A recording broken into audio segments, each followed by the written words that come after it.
Nikki Eberhardt credits her parents for her drive to enact social change and to act upon the blessings and opportunities that she's been given. Eberhardt works to give under-resourced communities the capacity to empower themselves. She focuses primarily on ed tech, executive leadership, and scalable social impact. Eberhardt is a professor of business at Minerva University, an innovative institution focused on utilizing technology to drive change. She teaches startup finance, marketing, and social entrepreneurship classes.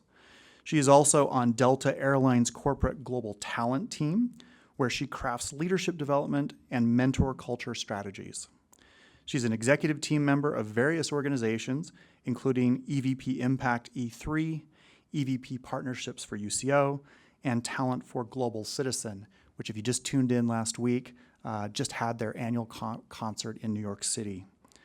She was the co-founder and president of the United Nations Women's Chapter in Utah. She received an MBA from Oxford University, a PhD from the University of Utah, and an MA from the Kennedy Center. She and her husband, Andrew, who's with us today, have 3 children who are also with us today, and a special welcome to her family, to her sisters, to her grandmother, to her parents. Please join me today in welcoming our honoree for 2021, Nikki Eberhardt.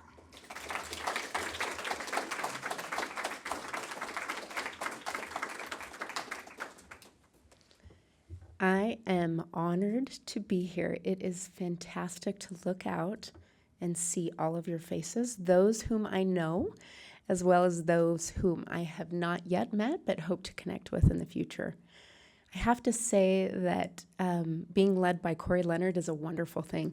Not only is he wicked smart, but he has a vested interest in your ongoing success in life, and he does a fantastic job at connecting you to amazing partnerships and professional opportunities that I've seen time and time again over the years. So thank you, Corey. I'm also honored to meet Renata as well as Stan and all of the others at the Kennedy Center who've made this possible, not only for me back in the day, but also for you and all that you're trying to accomplish in your lives. So today's talk is leveraging disruptive innovation to tackle intractable global challenges.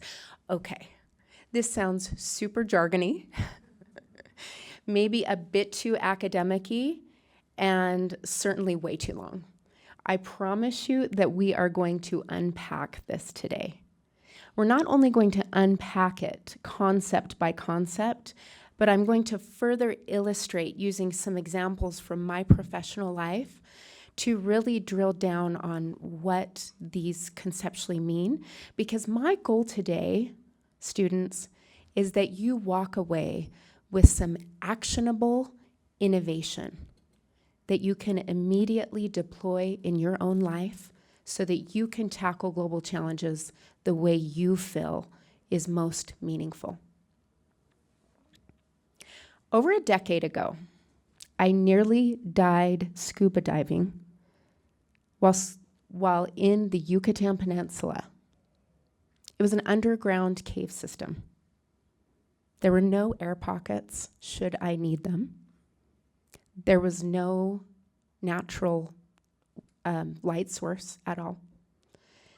And what had taken us nearly 45 minutes to sort of meander through these small, narrow cave systems, sort of banging your oxygen tank on as you pass through, we opened up into a cavern, and there were stalactites and stalagmites, and everything I knew collapsed around me as I realized when my mask started filling up with water that I wasn't going to make it.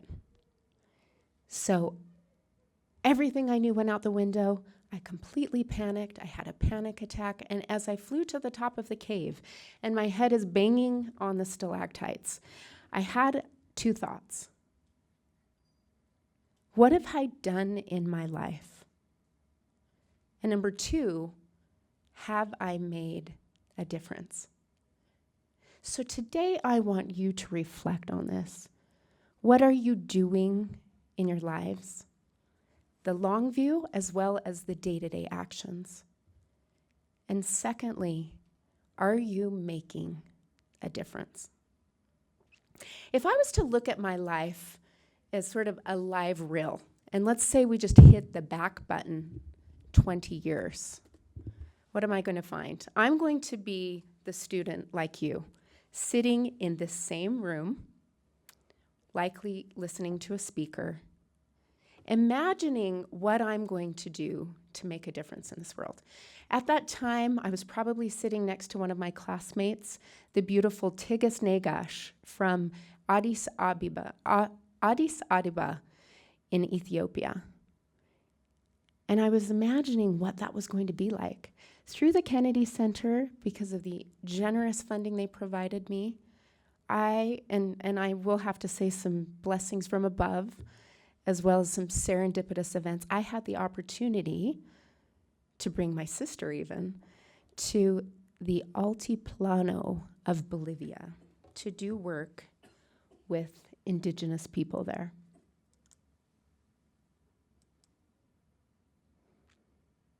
Let me go back to this slide. And if we could have this streaming, please. So while I was in the Bolivian Altiplano, we landed, and I said, I'm from a high altitude. We're doing just fine. They said, no, you're going to have altitude sickness. And we landed, and I immediately had altitude sickness for a couple of weeks. We had the opportunity to travel from community to community to work with the indigenous Aymara of the region. What was the global challenge that they were facing? Unfortunately, in this particular region, they were suffering from child mortality, hovering at approximately 40%. What does that mean? That means if I was to take 10 of you and line you up here, I would say to 4 of the 10, you will not live until you are the age of 5. You will not live till you're the age of 5. You will not, and neither will you. 4 out of 10 children were dying before the age of 5. And so what were these very inventive, resource-poor Aymara doing to tackle the issue? They were doing a lot. They had built greenhouse technologies. They were bringing education opportunities to teach about nutrition. They had all different sorts of programming. And my sister and I went to one village in a late afternoon. It's that magical time when the light is beautiful and the altitude was high.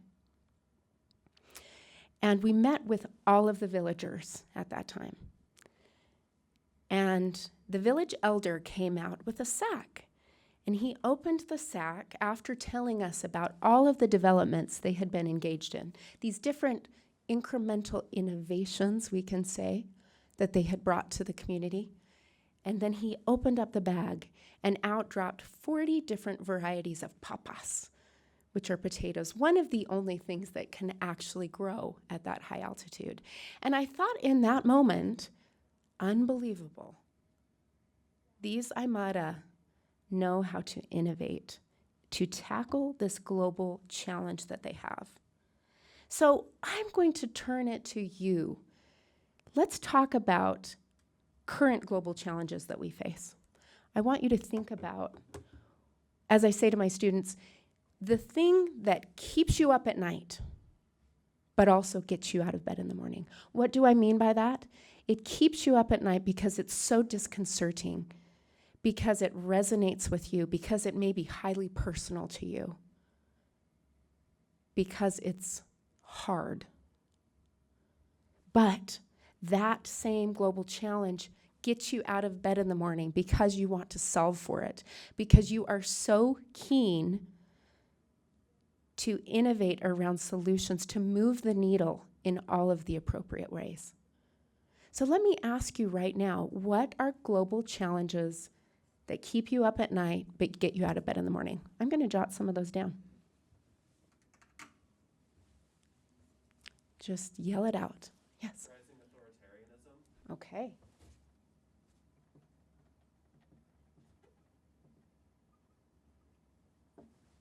You're challenging my spelling. To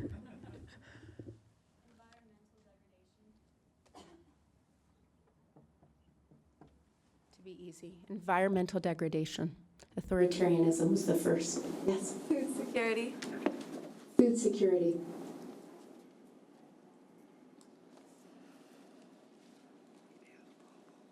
else? Subordination of women.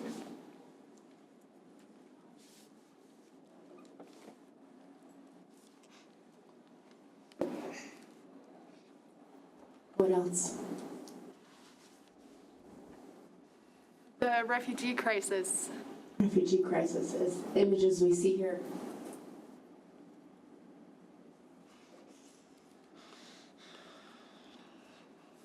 Kind of going along subordination one, but gender-based violence against women.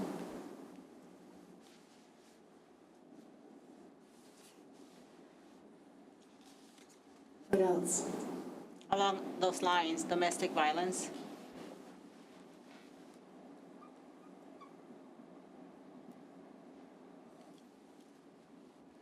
Others? Homelessness. Homelessness.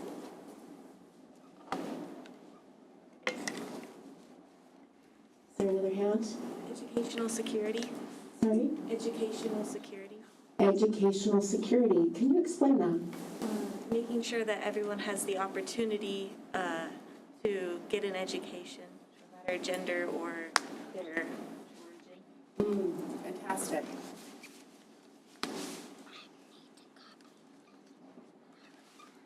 I'm going to call that educational equity. I think it's essentially the same thing. Thank you for sharing. Lack of health care.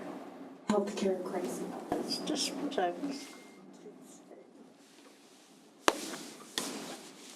Okay, let's take one more. Waning religious participation. Waning religious participation.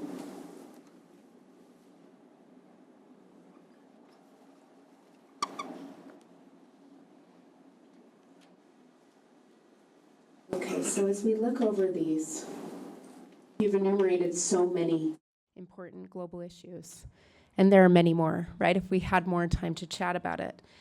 But what I'm going to propose to you is that we don't just feel really depressed, which is super easy to do, but rather I'm going to suggest that we can leverage disruptive innovation in order to make a change, a meaningful change that is going to move the needles in all the ways that you want. Okay, so let's talk about this. Innovation. Has anyone ever Googled innovation? It's a really, really, really hot buzzword right now across industries and sectors, specifically in the business world. If you Googled innovation, you would likely find over 300 million entries. You'd find over 1,000 definitions of innovation. But for the purposes of this discussion today, I want you to think about innovation as such. Innovation is taking a novel or a creative idea and transforming it into something of value. So when I use the term disruptive innovation, what do you think that means? Let's hear from the audience. What does it mean, disruptive innovation? Shake 'em up, as my 91-year-old grandma just said. This is fantastic. Shake 'em up. So let's reflect back on the Aymara in the Altiplano. They were shaking it up, right? They were doing what seemed to be an incremental innovation, but it was disruptive in terms of having the capability to overturn or change or improve a dynamic system, right? So this is really important to kind of think about this. Here's the next concept. This is about levers. Remember, the title of this talk was Leveraging Disruptive Innovation. So when I talk about a lever, what is that? What is a lever? What does a lever do?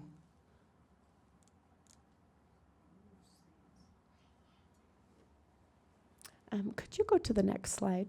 Perfect. All right. So you think about it like this. What we see here, you essentially have your hand on this lever. It's an input force, right? This is my energy.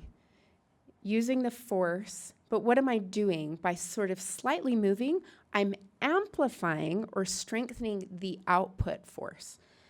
So it's almost like you use less and you get more, right? So again, let's think about tackling these global challenges by using levers and different types of disruptive innovation to do that. Okay, so I'm going to make 3 suggestions to you today. And I would like you to frame these illustrations I'm going to provide this way. I'm going to suggest that to tackle the global challenges that you want to solve for, we can better collaborate, number 1. Number 2, we can innovate in crisis. What do I mean by that? We have many crises around us, many inflection points. They also can be seen as opportunities. So rather than feeling victimized by what we have before us, we see it inversely as an opportunity to innovate in those moments. And thirdly, diversify. So let's start with collaborate. Corey mentioned to you that I work with Global Citizen. And Global Citizen is an organization that seeks to end poverty. What do I mean by that? The World Bank defines those in extreme poverty as anyone living on less than $2 a day. Currently, there are 750 million people around the globe living in such circumstances. That is nearly 1/7 of the world's population. We believe at Global Citizen that in the 21st century, given the abundance of resources we have, there is no reason why people should be living on less than $2 a day. And so we try to fight that. We also know that it takes the health of a planet in order to provide that healthy life for those individuals. And so we are here to defeat poverty and defend the planet. I jumped on board with Global Citizen 9 years ago when they were a very new organization operating out of Manhattan, New York. And I was just doing business development for them. I produced an event, and ever since I've been working pro bono, managing talent at the festivals. Okay, it's a really cool concept, right? We have these festivals, as Corey mentioned. We just finished one on the heels of the United Nations General Assembly in New York. We have an annual festival at Central Park the Saturday after the UNGA concludes. But why are we there? We have several artists. This last weekend, we had 70+ artists, including Ed Sheeran, Coldplay.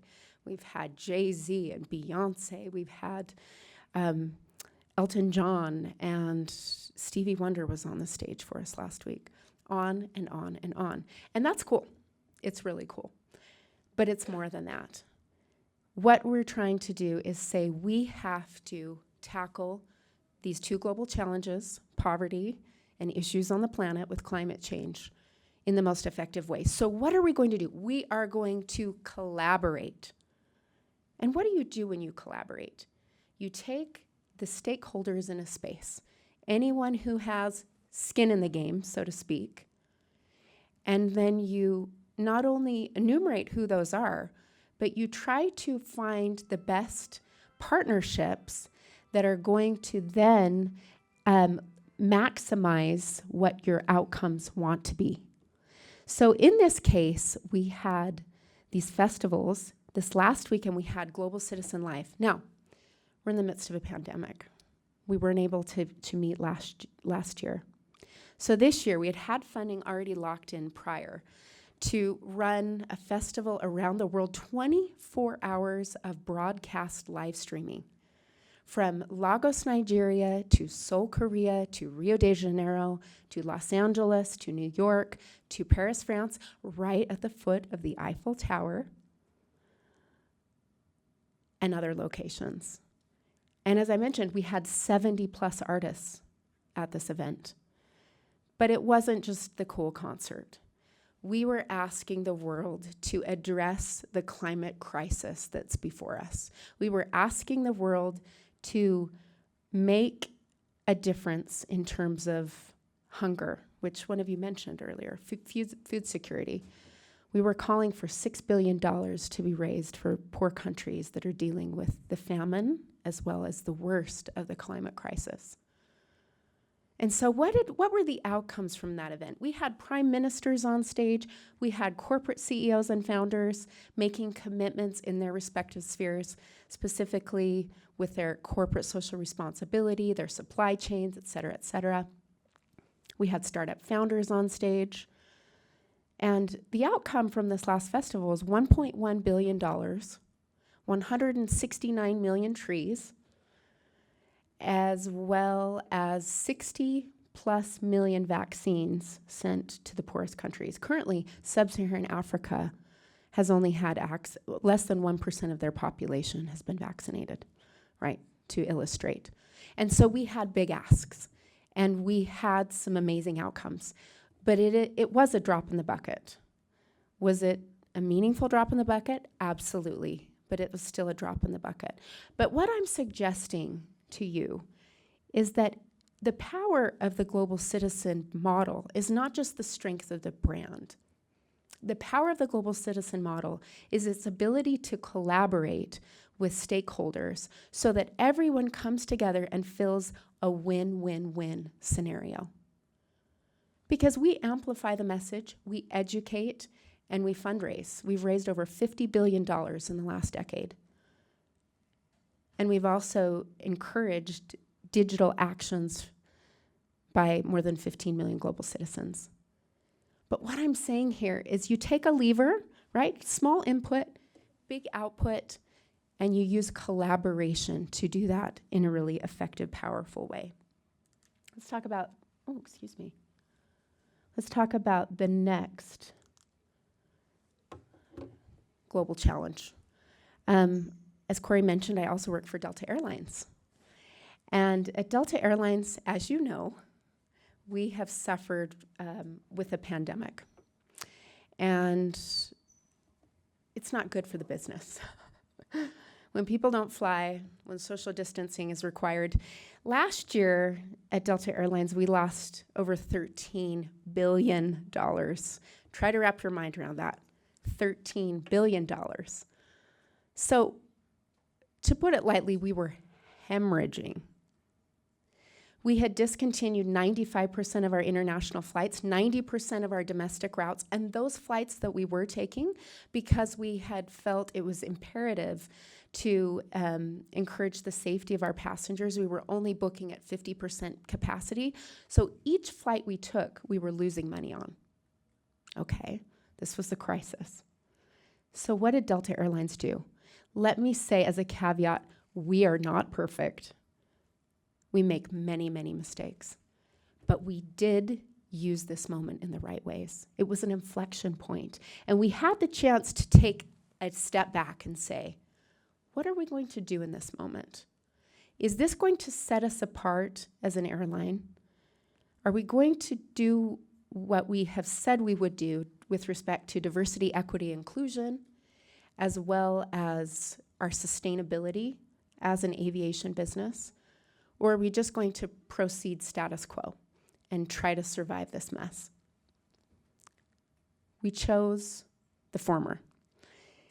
And we took a hard look at the diversity, equity, and inclusion that we have or didn't have in the airline. I work on the global talent team, and I essentially train senior leadership to be the best leaders they can for the business as well as for themselves. And we looked at the diversity in our ranks from our frontline to our middle management, and we saw a lot of diversity. But when we looked to the upper ranks of the business, the higher leadership levels, we did not see that diversity, the diversity of voice, the diversity of race and ethnicity, and it was a problem. And so our CEO went public with this. He was interviewed on CNN and several other places, saying essentially, that's on me. This is a problem. We're identifying that we are going to be transparent going forward. We're going to implement new programs. We're going to do this a different way. And so we continue.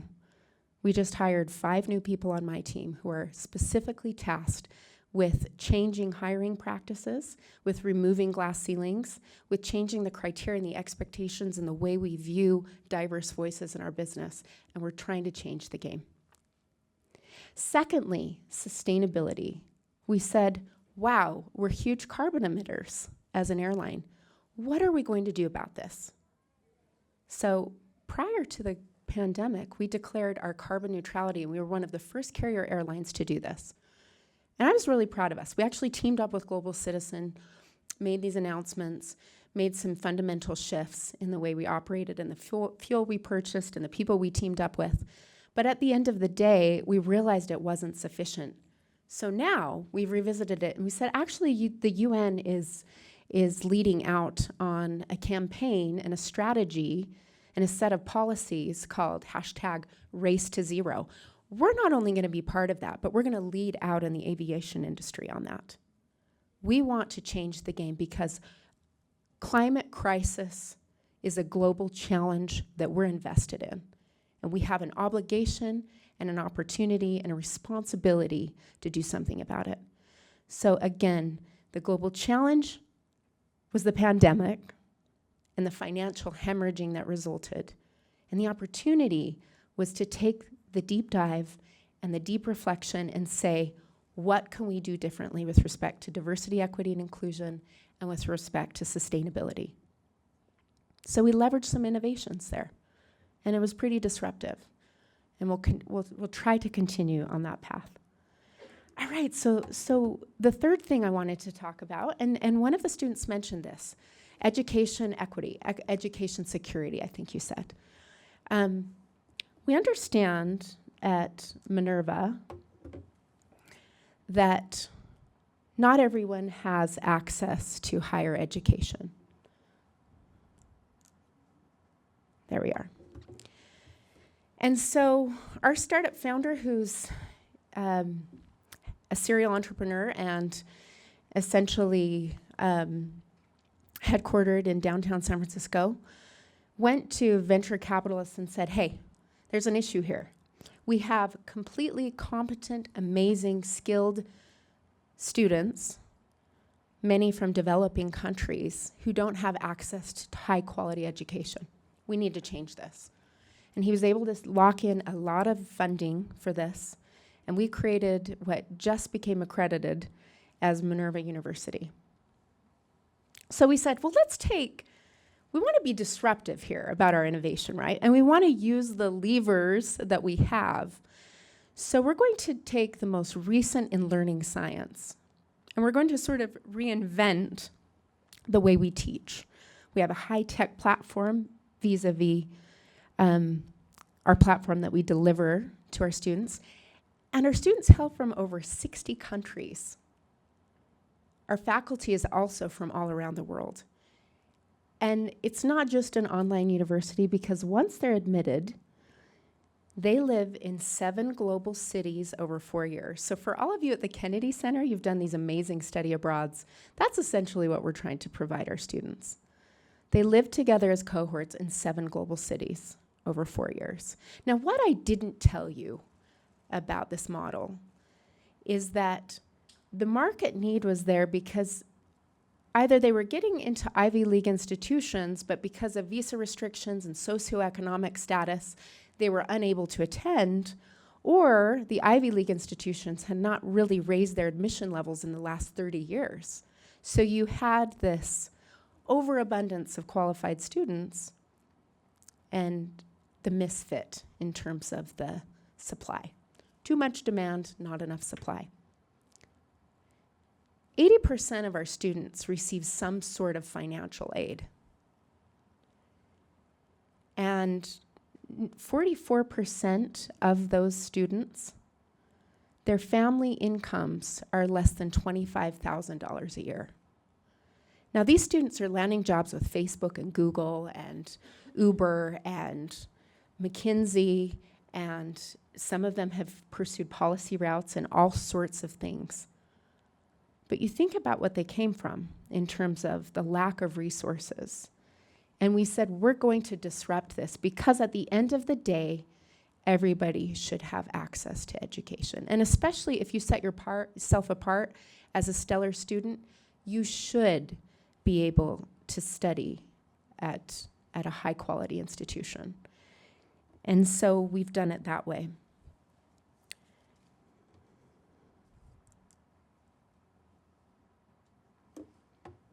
All right. So I'm asking you now, let's think back on that global challenge that you identified, those of you who verbalized it as well as those of you who are just thinking it. What is that global challenge that keeps me up at night but gets me out of bed in the morning? Now, I'm going to do a little thought experiment. This is a bit unorthodox, but that's okay. I want you to close your eyes for just a minute.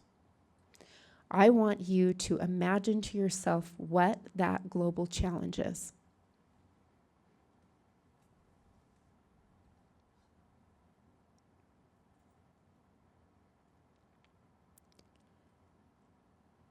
Now, I want you to think of the innovations that you can bring to this challenge that are going to produce something of value, of greater value. Think about how you can collaborate. What are the other organizations that may be working and tackling the same issue? What are other individuals that are doing this across geographies, maybe in different countries? Secondly, I want you to think about the crisis we've had with respect to the pandemic.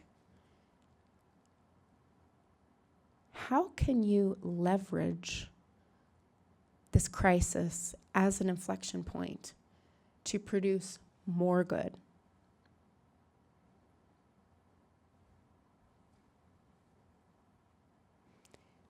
And third, I want you to think of what you can do to diversify what you're doing. How can you bring in more diverse voices, diverse perspectives, people of different races and ethnicities and nationalities to heighten your message and enlarge the scope of what you do? All right. So come back to me if you've fallen asleep. That's totally fine. Completely understandable. What I would like you to do is take your phone sometime today and jot what you've crafted out of this thought experiment and do something about it, okay? Because at the end of the day, you're sitting there now, but in 20 years, you'll be standing where I am. And you'll be reporting back on these things. So I really want you to have the best toolkit you can to innovate in the right ways, to make it easier, to be less of an input and amplify the output. You can do that. Collaboration, choosing crises as inflection points, and diversifying can power your efforts. And just like I nearly died in the cave in the Yucatan Peninsula, and I asked myself, what have I done, and have I made a difference? I want you to ask yourself and live by this mantra. What am I doing, and how am I making a difference? Thank you.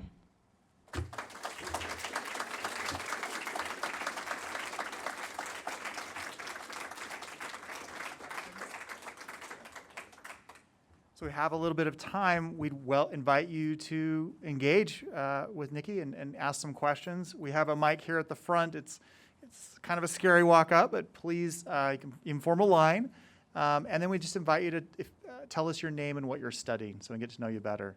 First question is always the scariest, so please.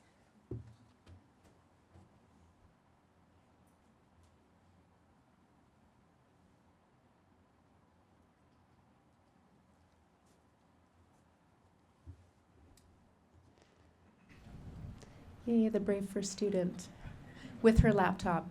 Yes. Hi, my name is Savannah Levitt, and I'm studying political science.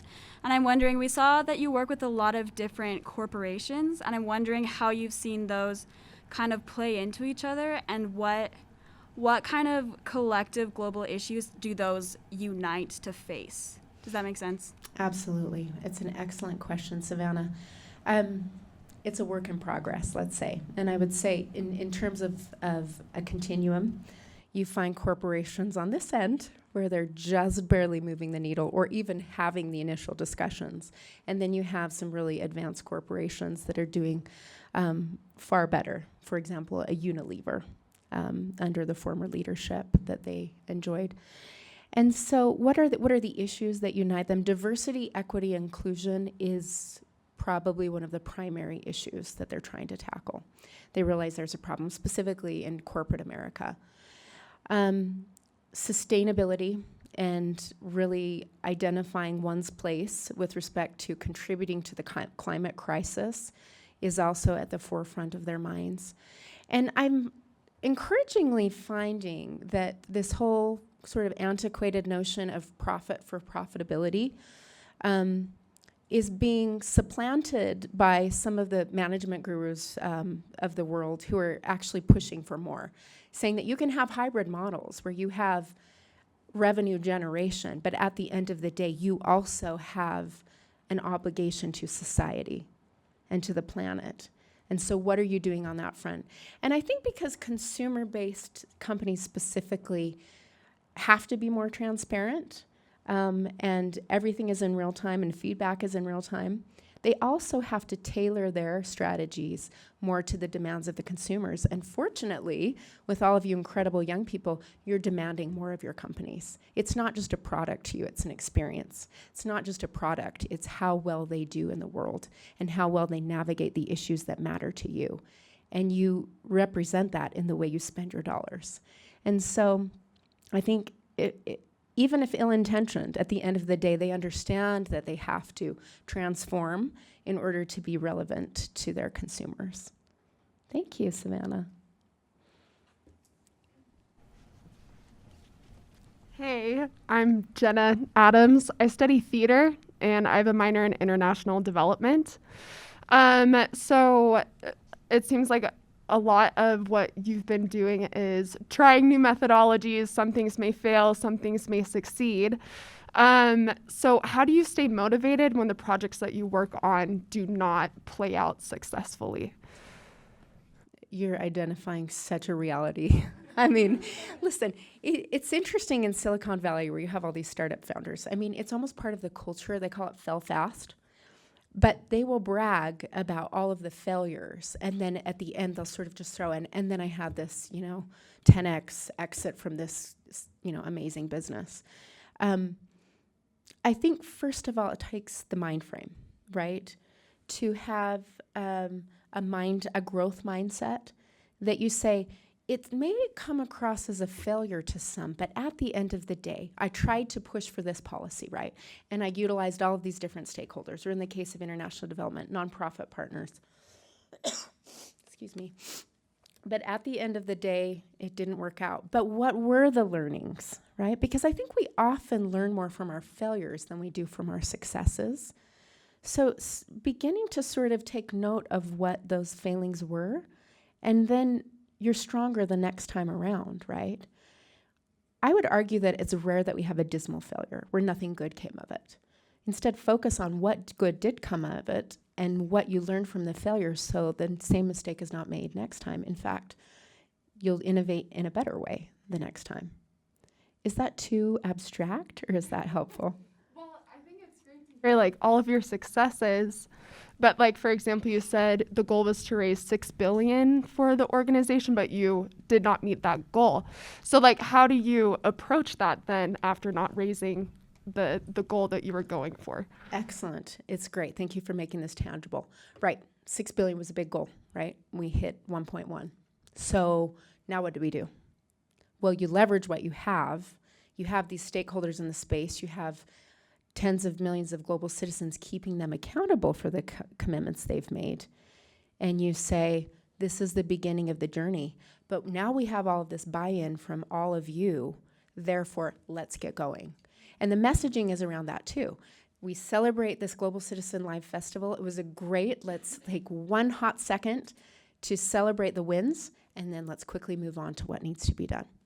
Yeah, thank you.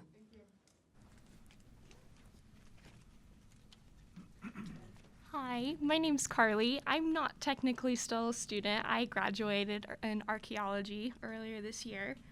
But my question for you would be, I think this is a great framework for how we can individually leverage disruptive social innovation, but what actions would you encourage future change makers to take to become more formally qualified to kind of create bigger changes in bigger organizations, like some of the organizations you've been working with and things like that?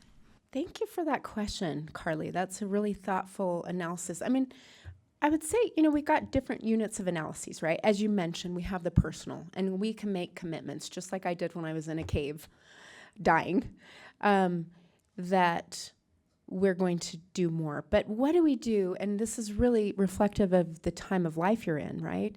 To really drill down on our skill sets to make us competent so that we can actually be contributors in the space. Number one, networking. It's a big part. There's a lot of serendipity that happens, but it's being in the right places at the right time, interfacing with the right people who can help you, but also can mentor you. Mentoring is such a huge piece of this. And then secondly, I would say that you start conducting your own landscape scans. Identify the global challenge that keeps you up at night, gets you out in the bed in the morning. Once you've identified that, see who's doing what in the space. What are corporations doing? What are nonprofit organizations doing? What are government entities doing from a policy perspective? What about startup founders? Are they talking past one another, or are they working together? And maybe you can act as a convener across what, prior to Global Citizen, we considered disparate spaces to actually pull them together in meaningful ways. Right? And you can develop a lot of technical skill sets around that, but there's also a high level of emotional intelligence that's required to be able to do that, navigate those spaces, and then convene in the appropriate ways. Thank you.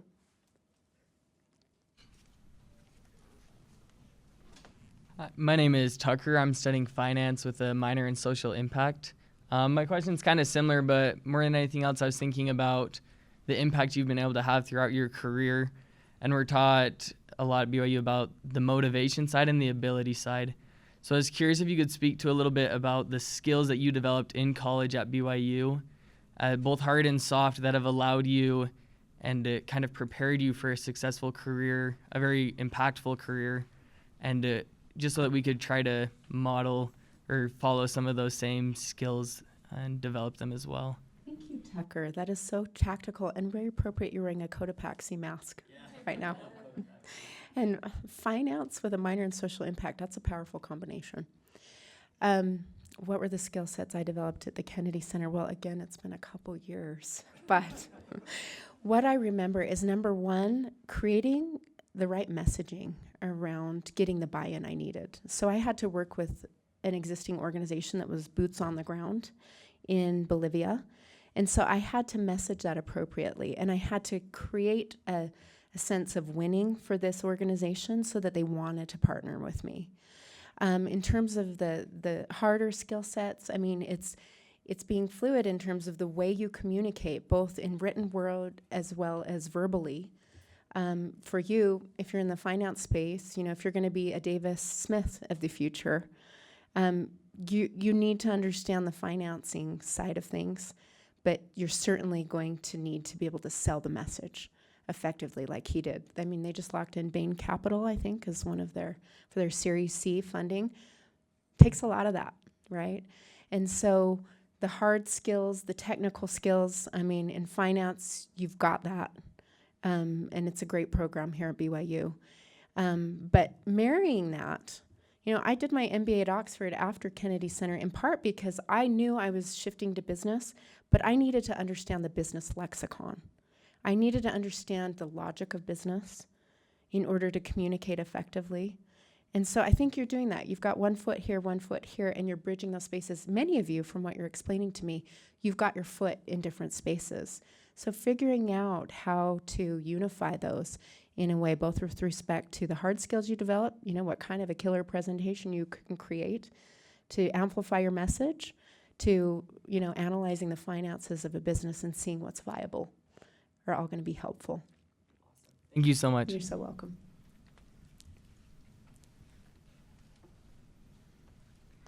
Hi, I'm Caitlin, and I'm majoring in Asian Studies.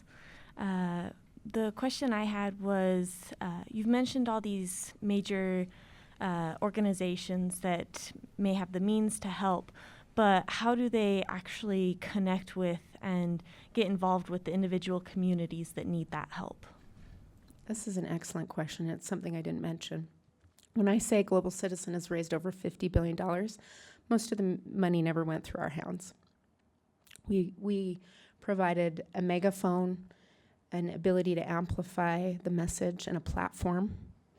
And then we vet the best organizations that are working on the ground, right? The UNICEFs of the world, and even the corporations that may have, they're digitizing different functionalities in schools in developing countries or refugee camps, or even the small, tiny startup that may be doing something in that one place in Southeast Asia, right?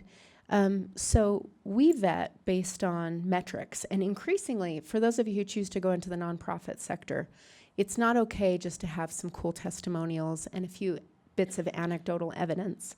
What you need, Caitlin, now is to have tight metrics, just as you would in any corporation or any government entity, where you can prove the efficacy of what you're doing, and you can connect it to long-term impact, right? And so, if you're that organization that's working on the ground, you're going to want to connect to those big partners that can amplify your message and help you get the resources you need. But if you're the big guy looking down, you're also going to be vetting according to similar metrics, right? You want to be effective and efficient. Thanks, Caitlin. Hi, I'm also Caitlin. I'm studying sociology, and I'm really interested in international development. I'm planning on getting my MBA after I graduate, and then I eventually want to get my PhD in sociology. So I saw this presentation, and I was like, this is who I want to be like when I grow up. Don't ask my teenagers, Caitlin. They will tell you otherwise. So I guess I was just curious about your professional journey and just challenges along the way. Yeah. Thank you for asking that, and what a great route you intend to take. It's highly rewarding. I don't regret any of my journey. I would suggest, however, that you be a little bit more deliberate than I was. I was one of those sort of like face in the clouds, oh my heavens, this is an incredible opportunity, I'm going this direction, and then I'm going this direction, and then this direction. And I wish I had been a bit more intentional. I wish I had been a bit more strategic in terms of saying, here's my 5-year plan, my 10-year plan, my 20-year plan. God is at the helm, and he may have different plans for me. My heavenly parents may think something different. But for this now, I'm going to be intentional about going this direction, right? It's a bit of an aside. Corey, we have 5 minutes? Or I met with a founder, the head of entrepreneur development at Google, a very slight British Indian man, very soft-spoken. And I met with him at Google headquarters. He had been hired by the founders and the C-suite executives of Google to train them in their entrepreneurial journeys. I'm like, wow, you're kind of a big deal.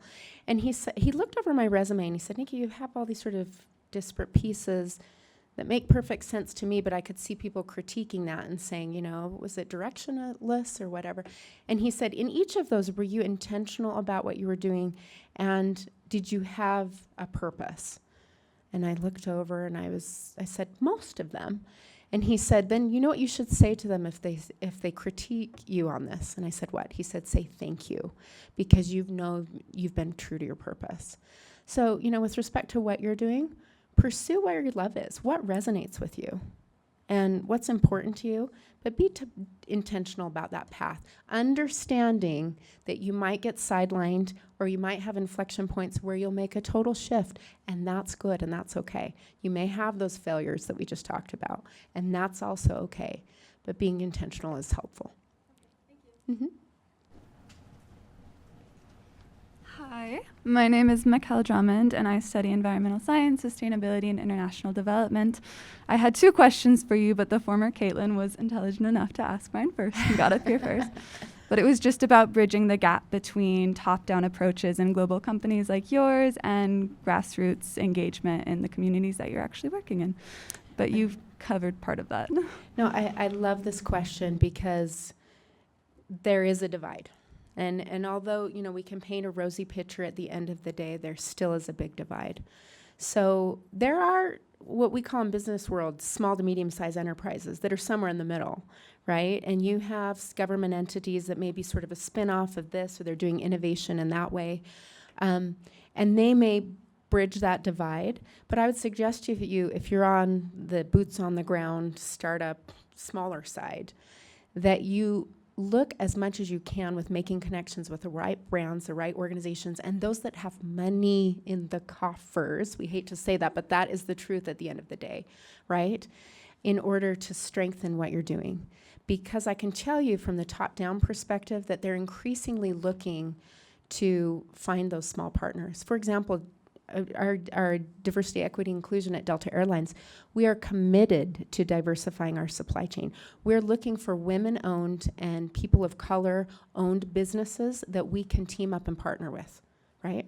And they may be really small players in the space, but we've made a commitment to that, and so we're seeking that out.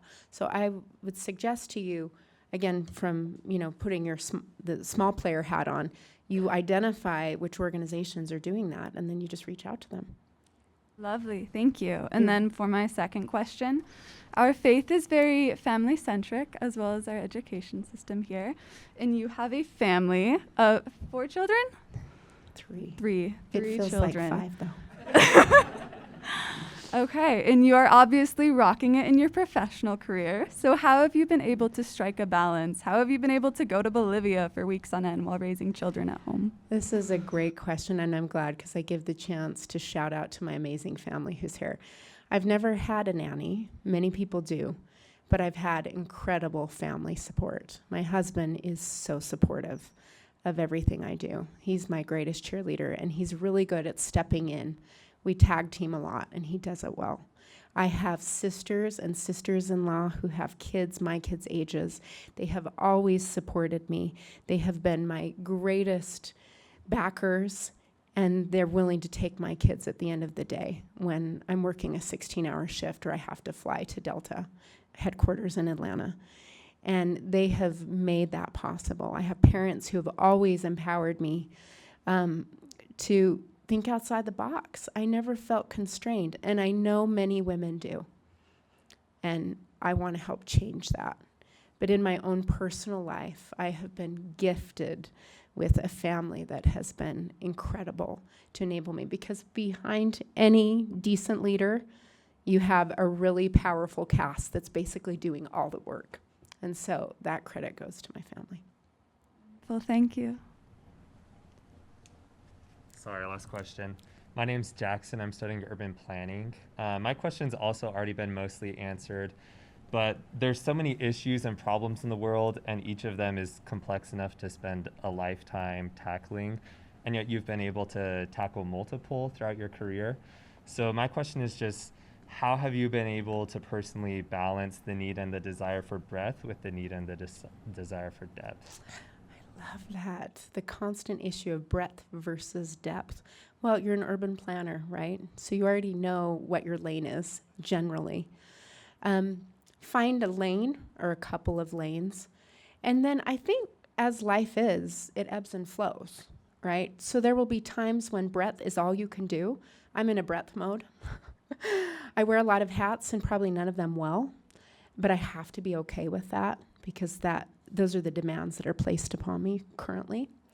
But there are times when I have that 3-hour chunk where I can do deep work, right, which is unfettered, unobstructed work, or sometimes that'll last months or years at a time where I have the opportunity to dig deep, to be in the Altiplano with these Aymara people, right, to really go deep on an issue, excuse me, and tackle it hard.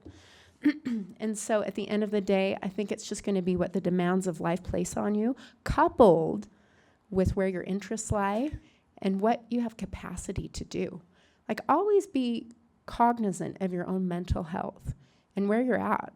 And if it's too much, feel free to retract, because we need you in a healthy place so you can do all of these amazing things in life that I would argue God wants you to do and that you want to do. for yourself and for the planet. So, yes, thank you.